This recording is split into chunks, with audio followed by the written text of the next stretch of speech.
so sad that as a refugee in Germany, you have to be brave to go to the police to fight for your rights. So I think the numbers are way higher. I know many cases where refugees got attacked on street, and till today they refuse to go to the police because they're afraid. They're getting paid 80 cents per hour of work in the center. And as much as I can understand that people want asylum seekers to contribute to keeping the place clean and functioning well, the 80 cents per hour is something very disturbing. We really need to discuss everything, including what kind of magnet effect German welfare benefits are having for migrants. He thinks that people are coming there for money. Migration always finds a way, and if we try to block this, migration finds more deadlier ways. There will be more deaths at the borders. There will be more deaths at sea.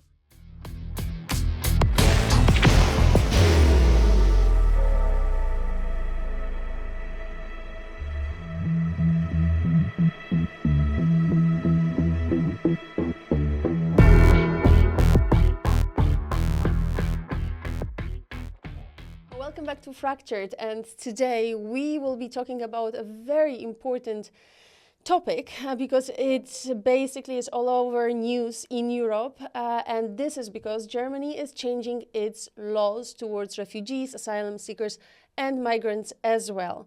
And this will impact the whole European Union. And to speak to us about this, today our wonderful guest, Daniela Sepehri, who is an activist and a journalist and is researching about what is going on right now with the German law. So thank you very much for joining us. Thanks for inviting me. Daniela, I have to start with the famous Angela Merkel's "Wir schaffen das." Yeah, when in 2015, more than 1 million refugees came to Germany, and she declared that it is possible for us to manage this crisis, to make something of it. She was very practical, so thinking about what is happening at the German job market. And it seemed like everybody in Germany believed that this is possible to make it. And when did people stop believing that it is possible to manage this situation, and started turning more far right and turning towards some more restrictive policy? That's so hard to say because we don't have the people. I mean, like the far right, we always had them. We always had far right movements, and they got stronger and weaker over the decades. So it's like a waving movement with them. So obviously in 2015, they were there also, but we couldn't hear them that much because media didn't give them any coverage, which was good. We had a huge wave of solidarity. I remember I was 17 years old. I was still living with my parents, but in my small town, Paderborn, with my friends, we were thinking about, let's go to the refugee camps and let's take some food and clothes with us. So everyone was like active, and and this is something that Angela Merkel was able to do. She could mobilize people. We saw that later on when there was the COVID pandemic. She was able for a short period of time to make the people believe, yeah, I can also do a change. I can also be part of something bigger. So we had a huge wave of solidarity. But even that time, we had voices from the right wing, parties, but also people and movements saying maybe we cannot do that because we don't want to do that. And it all started, I think one of the key points, it's very hard to say when it all started, but one of the key points was when the movement, so-called Pegida, it's a short for, they call themselves like troubled Europeans who want to save Germany from Islamization or something. So very stupid name they gave themselves. When this movement got bigger and bigger, it started in the eastern cities in Germany, but it took part like in almost every big city in Germany. They met every Monday, had demonstrations. Björn Höcke, which is one of the key figures of the AfD party, was also a key figure in this movement, holding speeches against the refugees and migrants and stuff. That was, for me, in my point of view, like the key point where being far right got normal in society, because suddenly they got attention. Not suddenly, but they got bigger attention. They got bigger attention in media coverage. Politicians like didn't really see the danger coming out of this, kept the danger low, said like some confused people and they're not having like the public opinion, and yeah, making the problem very, very low. And that gave them even more legitimization to be even louder, to be heard. They got invited. And also they had like a cooperation with the far right movements like Identitäre Bewegung, IB as we call them in short version. Also the AfD party, as I mentioned, Björn Höcke, one of the key figures of the AfD, was also one of the key figures of the Pegida movement. So they had coalition. I call it a coalition of Nazis, far rights, and racists all together, and they got really strong. I always say they managed to do what left movements fail to do, like building a strong coalition, working together. And I think that was the key element where also in the German public media, yeah, fascist opinions got a big platform, and we see them every week in the talk shows sitting there, AfD leaders sitting there, fascists sitting there, like sharing their opinion. And obviously, if you, as a citizen in Germany, if you hear in the media not only from the AfD but also from the Conservative Party, the CDU, but also from parties who call themselves centered or even left, like SPD or the Green Party, you hear this framing like refugees are dangerous and they bring danger and they bring crime. So you have all this fascist framing coming from the middle of the party landscape in Germany. Of course, at some point you start believing it. And I don't say that I accept that people are starting to believe it. We have a responsibility to like do our own agenda setting, do our own framing. But I think it all started when media and politics from the middle parties started taking over this framing. So I have to ask you, because the far right, yes, this was on their agenda for a long time, but the center parties, what happened in Solingen, was this what moved them more towards the right side of the political scene? Was this when they realized that like people actually want more control over migration and the refugee asylum process? No, it started way before. What happened in Solingen, this brutal Islamistic attack, sorry. Sometimes I talk weird vocabulary because English is not my strongest language. The Islamistic attack from Solingen was caused just another symptom in the toxic minds and debates that we are having for many years now.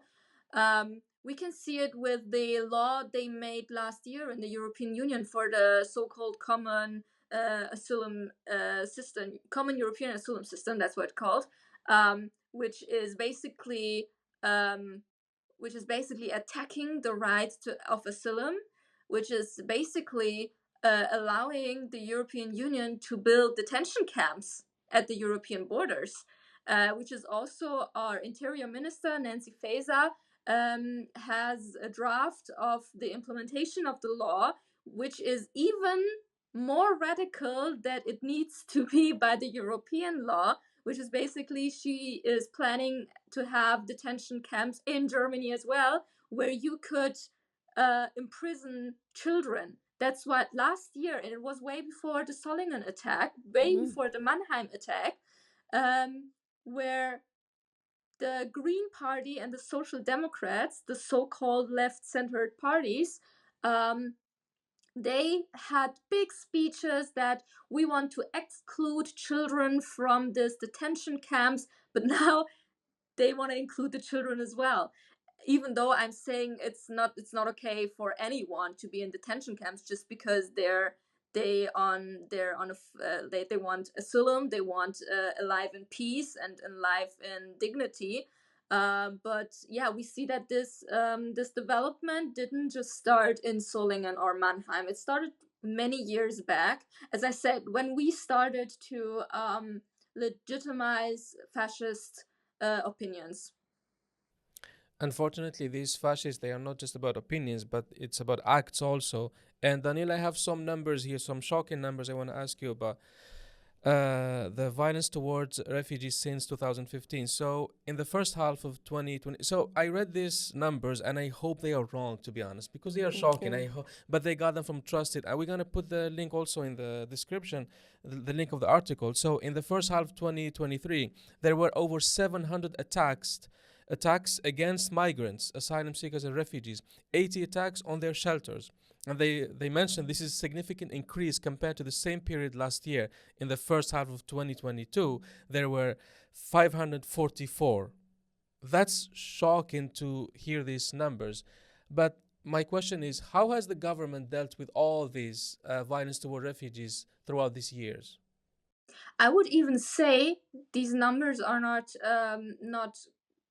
that correct, because I think the dark number More. is it called dark number? I think it's way higher, Oh my God. because refugees, in most of the cases, refugees um, are afraid to go to the police Yeah. and say that there has been an attack, because they fear it might be bad for their asylum case. Oh So my these God. numbers are only the cases the police knows about, and the police put it in the right category. We know it from like racist attacks, that the police sometimes doesn't really get it, that it's a racist attack or a homophobic attack or a sexist attack, and they don't put it in the right category. So this is only the number of cases the police got, where people were not afraid and were brave enough, and that's so sad that as a refugee in Germany you have to be brave to go to the police to fight for your rights. So I think the numbers are way higher. I know many cases where refugees got attacked on street, and till today they refuse to go to the police because they're afraid. um, and yeah, how does the government attack? I mean, whenever a study comes up and gives this numbers, everyone is like very sad, and they do tweets and social media postings, maybe one or two interviews if this is in your jurisdiction. But otherwise we have nothing. For example, we fight for a long time that there has to be protected spaces or safe spaces for queer refugees, for women who are alone, for people that are like, I mean, religious extremism is also a topic in the refugee camps. Let's be honest, people fleeing war does not mean they're automatically like not an extremist in any kind. You can be an extremist even if you're an asylum seeker, which I don't say that's for cases for all, but we have cases where there is a camp and there is one religious extremist, be it from what religion ever. Extremism is there in every religion and is horrible in every religion. And then you're with someone who is like more liberal, and of course there at some point there will be violence, because this asylum camps, they are overloaded. There are so many people traumatized in a short space. Just put two people for a very long time into one short room. Of course, they will fight at some point, even if they're not badly traumatized. For example, I know the case of a woman from Afghanistan. It's many years back. She came with her 4 children, and when she was in Afghanistan, near her house there was an attack. She heard bombs and the sound of children. And since then, whenever she hears children laughing or crying, she is back to this attack, she's re-traumatized, and she's put there in an asylum camp full with children. Of course, every time she hears that, she starts shouting and like making arm movements. She's re-traumatized. She just comes out of a very traumatic experience, and there's no safe space for her. And that's the problem also, where we don't see the individual needs refugees have. We see them, unfortunately, we see them as a mass, as a group of something that we don't even consider people. We don't even consider their personal stories, their personal needs. And violence against queers, violence against women is a big topic in these refugee camps, and we have to start acknowledging that, and we have to start acknowledging that putting people together in a short room with no money, no job possibility, sometimes even no possibility to go to school.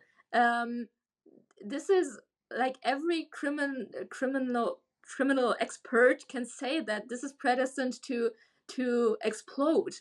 So I think we need to start making systematic changes.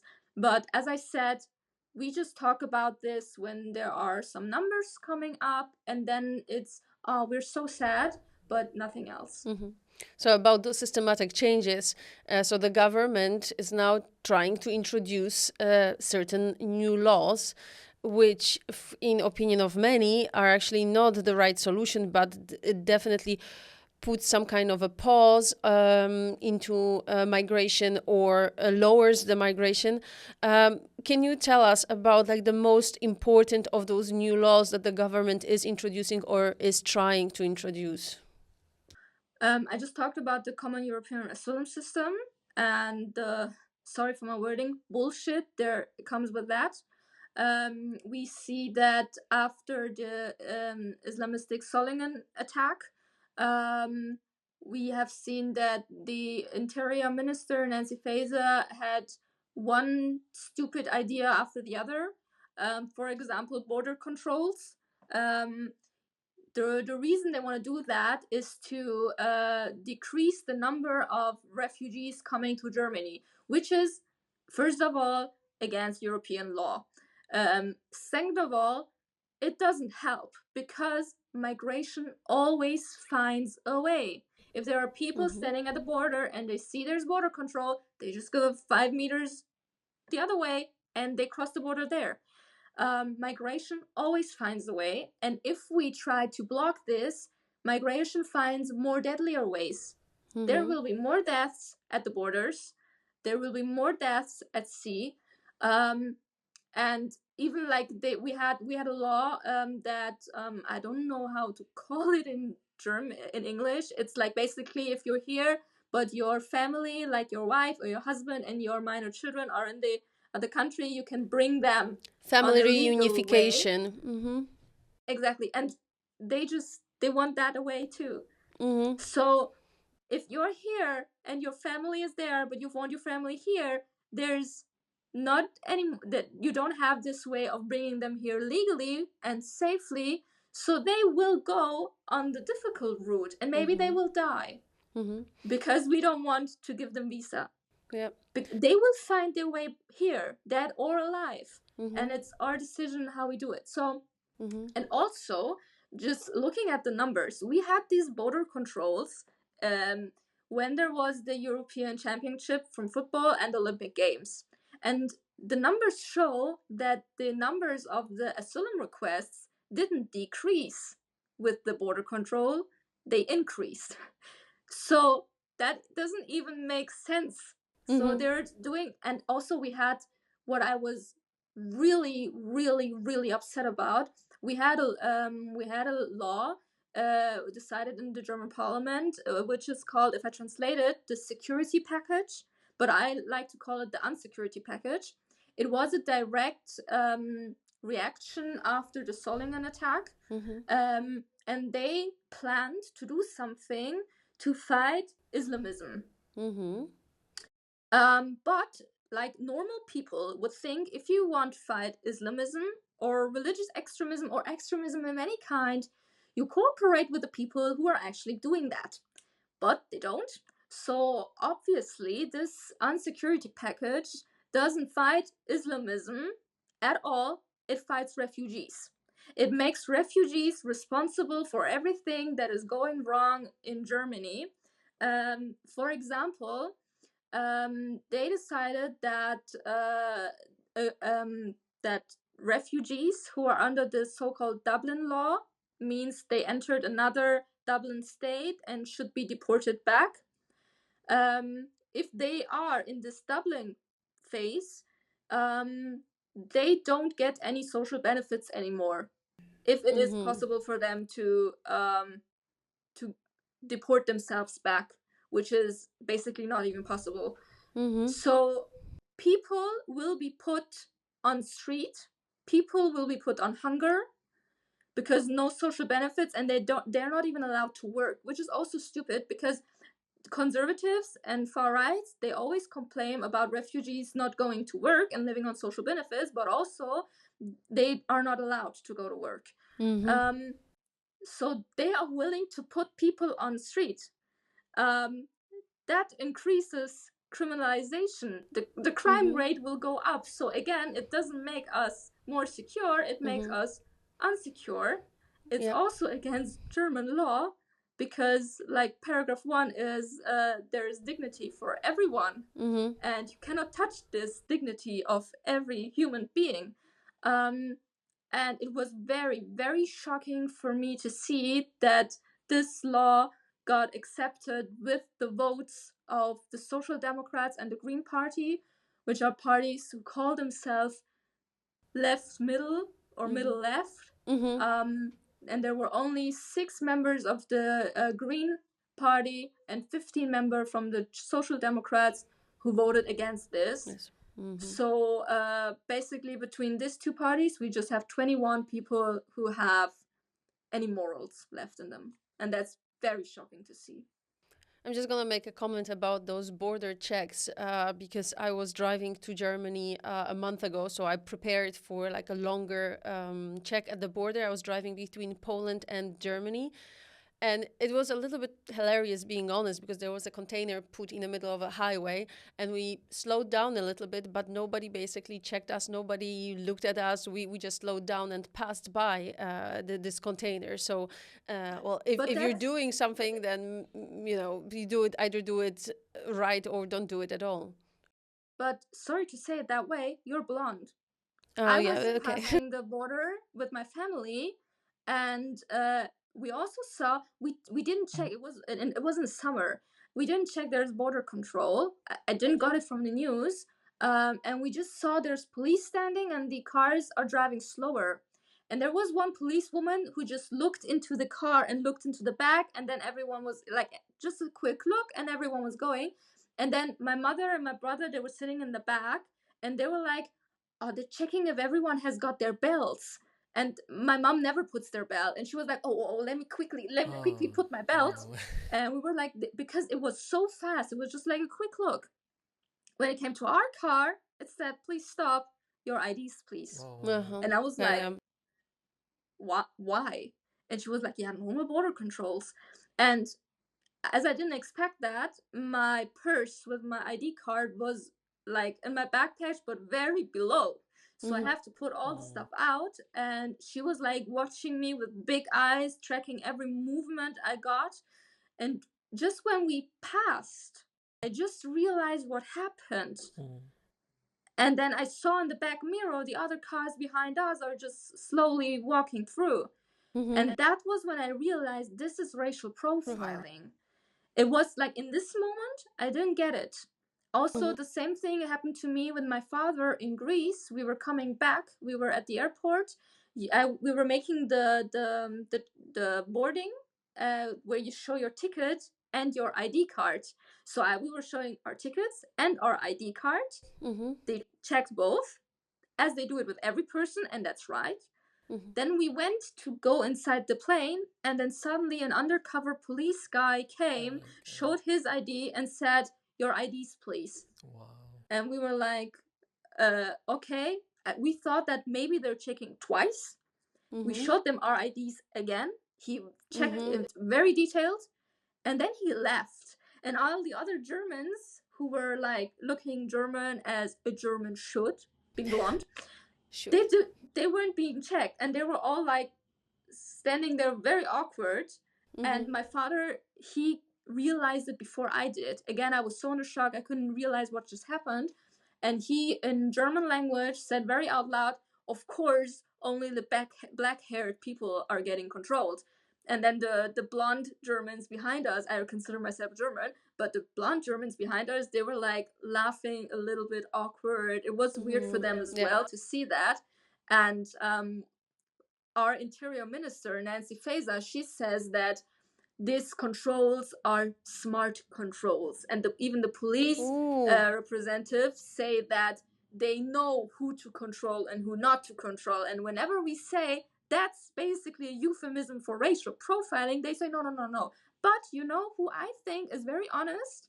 I don't like him at all, but he's very honest. He doesn't use euphemisms like Nancy Faeser does. The leader of the conservatives, the CDU leader, Friedrich Merz, who is also the opposition leader, he had a speech to his people saying, you won't be in traffic. When you come back from your holidays and you're on the border, you won't get controlled. The only people who get controlled are weird figures in strange cars. And when he says weird figures in strange cars, he means me. Me and my family.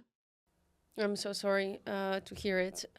But yeah, a friend of ours who was taking the train from Poland to Germany was saying that it took extra 2 hours for the check, and it was totally racial profiling, right? He was ginger hair American, so nothing really happened. They passed by through him, but everybody who had slightly darker skin and so on had to check their documents. It happens here all the time, also in Greece, and every time you land, right, in Germany with a plane, that's a normal thing that people are being taken to the side. I was in a transit in Hungary, and the moment we entered, there is two cops there waiting for us, and they were stopping people. And they were saying, it's a random check, it's a random check. And who got? One guy from Singapore, me, and an Iranian guy. And I was like, wow, a random check, you got all the brown people here. And she was like, no, I'm not racist. She was yelling at me, I'm not racist, stop this. I was like, okay, you can believe that. So yeah, I read an article about these airport procedures that Germany wants to implement soon. I was reading, I didn't understand. They want to extend the list of safe countries to put more countries there, or so I don't understand. Or they want to help people, because I read something. So they said the law states that even though they have arrived on German soil, when people arrive, they are legally outside Germany when they're in the transit area. So they can keep them there for as long as 19 days. And they are saying they want to change it. Of course, they're going to make it worse. So can you tell us about this? Let me give you an example about this airport procedures, which is also basically an asylum process high speed, where people have no access to a lawyer or a consultant or something. And it's basically to deport them faster. And yes, even though they entered Germany, they're in this transit area. Yeah. So by law, they're not being counted as entered into Germany. Let me give you one example to show the absurdity of these procedures. 2 years ago, the Women Life Freedom protests in Iran started. There's a 17-year-old Kurdish girl organizing protests at her school. There's someone from the regime recognizing the people, the girls, the little girls, 17 years old, protesting, identifying them, giving it to the officials. They're being arrested. One of them, a little girl, let's call her Tara, she got recognized. She had to flee with her 70-year-old grandmother. Via Turkey, they come to also Turkey, not a safe place for Kurdish people. They arrive at the Berlin airport and they request an asylum and they get into this transit area, which means they go into a detention camp, by the way. And her asylum request got rejected. And I want to remind everyone that Germany was one of the first countries cutting their hair, saying women have freedom, we're standing in solidarity. And they had family in Germany, so they contacted us with the organization Pro Asyl, and they contacted me, said we have to do something. So I was there with some other activists at the airport, and first they wanted, it was a Thursday where they wanted to deport them, but they couldn't because the grandmother was really, really sick. So we ran over to this detention camp, but we weren't allowed to go in. And I was like, I'm a representative of their family. I have their contact here. I want to know how they are. Luckily, there was the ambulance, and they didn't have a dolmetscher, and they didn't know what the woman was saying. So they were being really nice, and they allowed me to go inside. It was also for me the first time I saw one of these detention camps. It's just like prison. Let's call them prison camps for refugees. And she had problems with I don't know, was it the liver or something? So they decided to bring her back to the hospital. I was with them as a translator. So they tried, because as soon as she would enter a room of the hospital, she's not in the transit area anymore. So they put the 70-year-old grandmother with pain into the floor, into the hallway of the hospital, helped her there a little bit. We were there until the middle of the night, and then she got immediately back to the prison. The next morning, they wanted to try again to deport them. It took us a whole day, many activists protesting in the airport, talking to the passengers going on this flight, mobilizing on social media, writing our politicians and the interior ministry to stop this. And it was only because of the of us, of the society, of the activists who were very loud, that this deportation got stopped and they were allowed to officially enter Germany. So what we have seen here was a clear case of someone who should be granted asylum, but with these quick procedures in the airport procedure, you cannot see that she actually would have a right for asylum here. This is like, I don't even have to be a lawyer or a judge to say that, of course, a girl who has pictures of her at the protests in Iran, where we had so much solidarity, of course she deserves asylum in Germany. But these quick procedures, no access to a lawyer, no access to a consultant, makes it very, very hard also for those people who has to make these decisions. And also with this common European asylum system, these procedures will get bigger and bigger. And it was in July, this case, where I said we will have more of these cases in the near future. And we, as the society, as the civil organizations, we have to start learning how to deal with it, because in the near future, our work will be from deportation to deportation, trying to stop this injustice. Daniela, I want to go to some specific laws, and I saw it already some time ago that in Thüringen, they actually voted it into law, and they made it official that refugees who are, or asylum seekers who are in some refugee centers, they are now forced to work at least 4 hours, up to 4 hours a day in this center. It's usually cleaning jobs. And they're getting paid 80 cents per hour of work in the center. And as much as I can understand that people want asylum seekers to contribute to keeping the place clean and functioning well, the 80 cents per hour is something very disturbing, right? The average German salary is like 13 euros per hour, right? And this is one of this is one thing with the 80 cents per hour thing. But the other thing is like, this may potentially stop people from seeking a job, because instead of like being at some interviews or something that potentially gives them a job or some skills training, they are actually, working 80 cents per hour in this center. What's your opinion on that? I heard that it's supposed to be introduced in the whole country at some point. I say it as it is. This is called slavery. And this is so stupid because their intention is not the refugees to keep the place clean, because they do it. They do it. Oh, you don't even need to force them, because these places are so horrible, and there is no one really responsible to keeping them clean. So they are doing the job either way. It's their intention is to make them go to work, because, as I said, conservatives complain about refugees not going to work, but they're not allowed to go to work. So they say, like, we have to find a solution for the refugees who refuse to work. Again, they're not allowed to work. If you want refugees, asylum seekers, to work, put this stupid law away and let them work. That's so. For example, we have a thing called the paragraph 22, which is basically humanitarian visa. So people, for example, who participated in the protests in Iran and had an outstanding activity or something, there are, if the German government or the ministries, the foreign and interior ministries allows them, they can apply for this visa, and they will get a humanitarian visa. With that, they buy plane ticket, they come to Germany, and from day one, they're allowed to go to language school or university or to work. And I saw many people coming with these visa, and I helped them through all the process they need to go through in Germany as well. And I saw that there's an average time for about 2 months.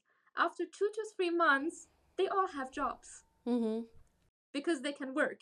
And most of the asylum seekers, they want to work. They want to go to school and learn the language and learn about German culture and history. They desperately want it. You have to imagine, you sit there the whole day in this horrible camp, and you cannot do anything. You get bored. Many of them even start learning German through YouTube or Duolingo or stuff, because they're not even allowed to learn the German in any school. So conservatives complain about refugees not learning the language, not going to work, while refusing them both.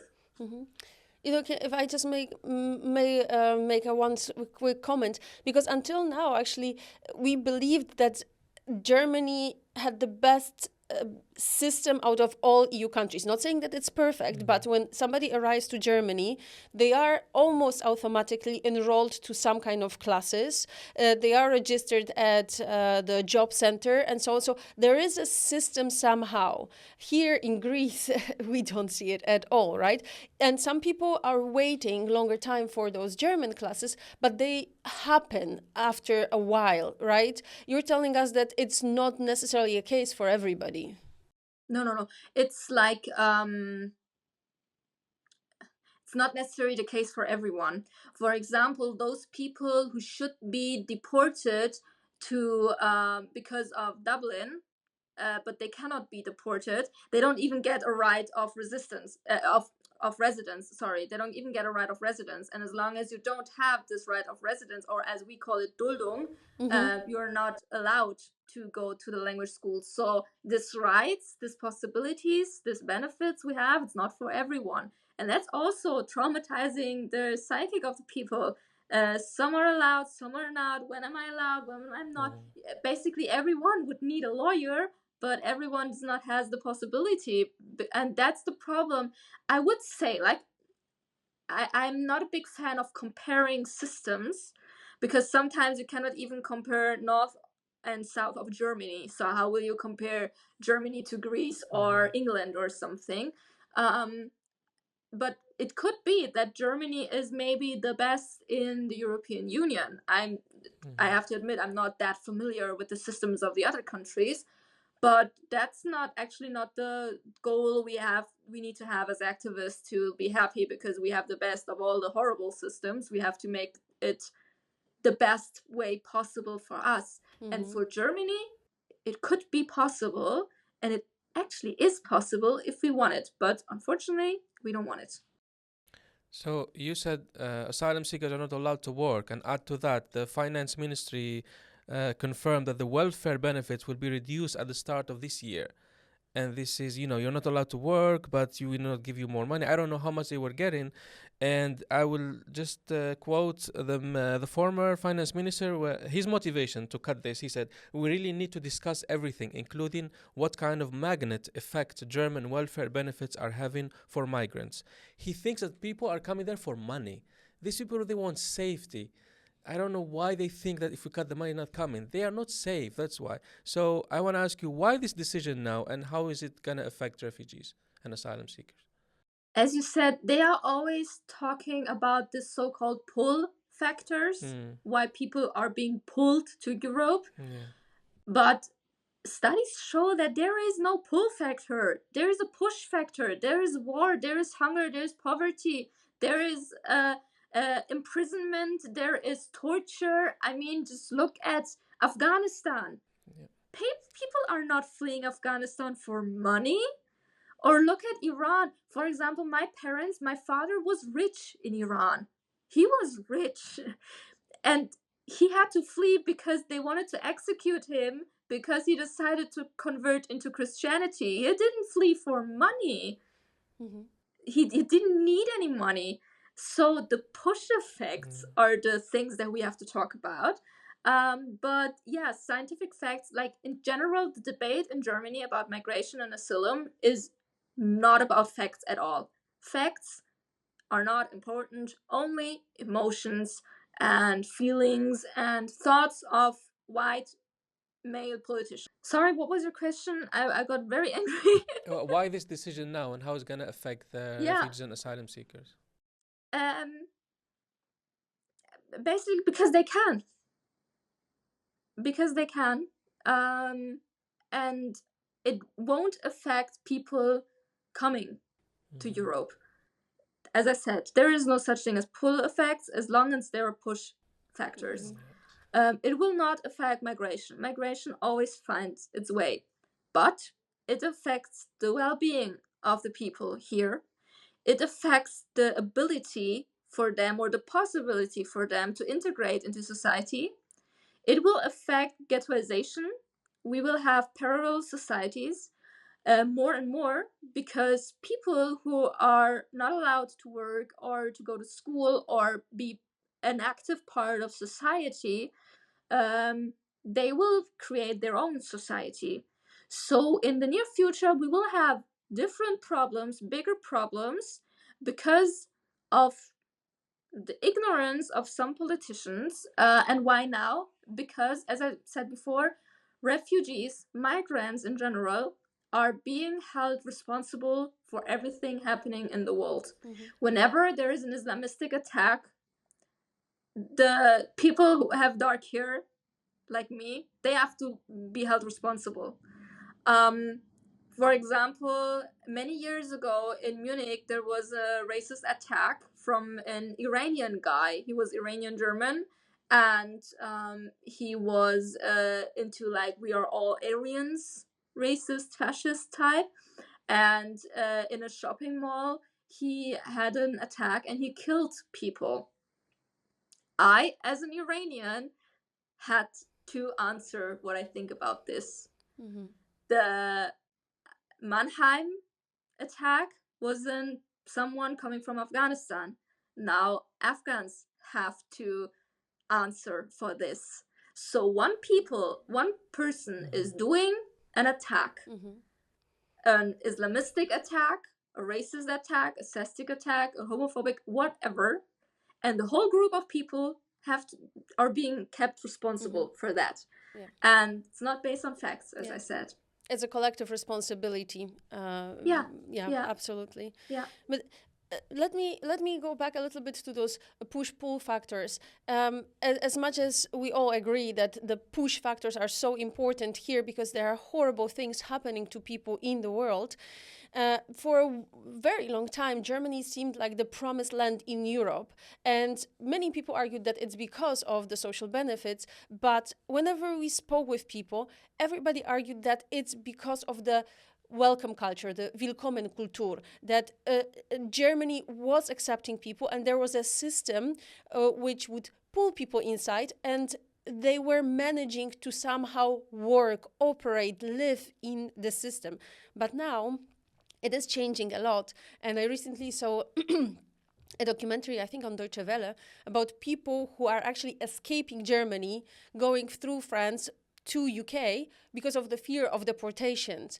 And German government, I think, either they already voted it into power or will vote that basically Afghanistan and Syria are safe countries for people to go back. So they will deport people. Is this already happening? We had a deportation of 28 people to Afghanistan. They say all criminals, but and yeah, many of them were murderers or rapists and stuff. Also, there was at least one guy who had only been convicted because of some smaller drug stuff, I think I heard. But still, human rights are supposed to be for criminals as well. And call me old school, but in my opinion, murderers and racists belong to jail, not into another country, into freedom. But maybe I'm very old school. I was born 1998, so the newer system I'm not familiar with. And also, call me old school, but I thought we had a common sense not to work together with Taliban. And even though they didn't have a direct cooperation, they had Qatar in between, just like paraphrase it out, that Qatar is also not a regime that you should have like good ties with as a democratic country. But it's an indirect cooperation with the Taliban regime.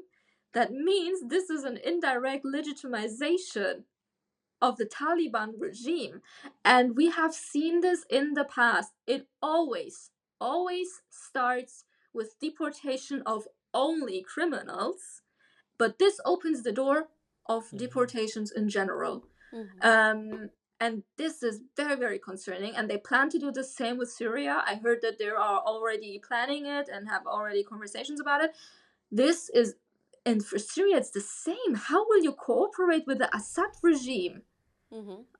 And this is, I just can't believe what we're into. And again, this is a government with Green and Social Democrats parties. We don't even need the AfD for AfD politics. And this is so concerning. Wow.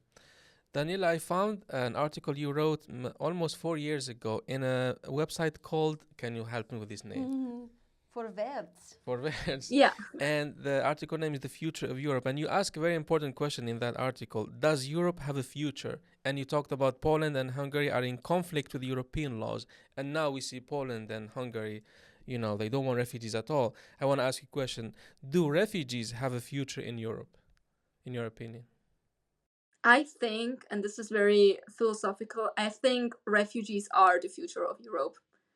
And I think it might take a while for Europe to recognize that. But as I said again and again, migration always finds its law, and it's important. I don't know how many thousands, hundreds of thousands of migrants we would need every year for our economic system in Germany not to collapse. I will tell you, 400,000 every year. New people, like new people who will go into the labor market, right? And this is so concerning. And I mean, in the meantime, we just have the case of Lower Saxony, where there is a nursing home, and in this nursing home, 10 nurses are supposed to be deported, which is 1/3 of all the nurses in this nursing home, which would mean this place will be shut down. In a place where we say this is an emergency, we need more nurses, we are trying to get more nurses from other countries. We have the people here. We have the man and woman power here. And this is so stupid. So I'm pretty sure refugees are the future of Europe. And Europe is destroying itself with these laws, with this attacks against people, because refugees are people. But they don't, as I said in the beginning, I think, these lawmakers, they see refugees as a mass of something, but not human beings. And that's the problem. Well, this is happening basically everywhere, and it's very racist in a way, but also there's a different side of it. So you said like, okay, I wasn't stopped at the border because I'm blonde, right? You brought your also experiences, but we spoke with some people in the UK, and the guy who was making a statement and was making a presentation, he said that he's always being sort of toured around because he is this. He's a lawyer. He wrote several books, and he's being shown as the example of look what a good refugee we have here, educated, well-mannered, speaking really great English, even with a British accent, right? But it's not about that. The asylum law is for everybody. It doesn't matter if you're a lawyer, if you're a doctor. I'm pretty sure you're being put on, higher stand frequently because you're so eloquent. You make those speeches. You're activist. You're journalist. So you're being brought as a great example. But people who come to European countries and maybe they will be, cleaning at the airports, they are being shown as somebody who is not the good refugee. But we need people who will also clean the toilets at the airport. We need people who will work in any area. But it seems like people really do not seem to notice it and understand that it is part of the economy, first of all, but it is also part of the human rights and right to asylum, which is universal. Yeah. You said the people cleaning the toilets, but also doing other jobs. This is also something I see. As long as migrants are doing the dirty work, the work no one wants to do, that's fine.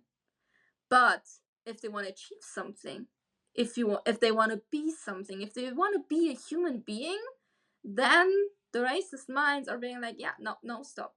We don't like this. We don't want this. Also, you said that yes, in many cases I'm portrayed as the good example of an integrated refugee. This is so funny because I was born here, but still I will never be German enough. But I don't even want to be a good example. I just want to be a random person living here and trying to make the best in society. Why why why do I need to have the pressure of always being the good example? Because if I do anything wrong, this will affect the whole community, and then there will be more racism towards my community. I don't want to have this pressure. You don't know how many times I smile at the elderly neighbor, extremely nicer than normal people, because I don't want her to think I'm a weird person and then think, oh, all these brown people. I don't want to have this pressure, but this pressure is being put on people like me, on us, and it got internalized, and it's so hard to break out of this. So yeah, but I think this is another topic for another episode. Yes. Daniela, thank you very much for being with us. Thank you for giving us the time and this insight on German asylum system. I have to say it changed my views a bit. But yeah, right now when we have a lab in Berlin as well, I think this will be confronted again very soon. Yeah. Thank you very much. Thank you so much. Okay, thanks. We know you have to run. We give you an extra minute. I have to run. Thank you a lot. Thank you so much, Daniela. Thank you. Okay, again, not a very positive episode, but I have something positive to end the episode with. So, thanking all our partners and sponsors, thanking Allianz Foundation, Aperture for those amazing lights, thanking Choose Love. We would like to share that we got two very important mentions. So first of all, we've been mentioned as one of 15 podcasts to follow and listen to and watch at Dokumentale Film Festival in Berlin. Yes. And the second one is we have just this recent weekend been awarded a Best Social Impact Award for a podcast at Revolution Me Film Festival in New York. Yay, us again. So thank you very much for everybody who have been supporting us. We wouldn't have done it without you. And as you can imagine, we do need support. So you can always find us on any podcasting platform, and you will find links to different ways of supporting us. We highly recommend Patreon. But if you would like to connect via Refocus Media Labs, and this podcast is a production of Refocus Media Labs, please go to our page, see different ways of supporting. We would be so grateful. I would be, Rasheed would be, the whole team would be. Thank you very much. See you very soon.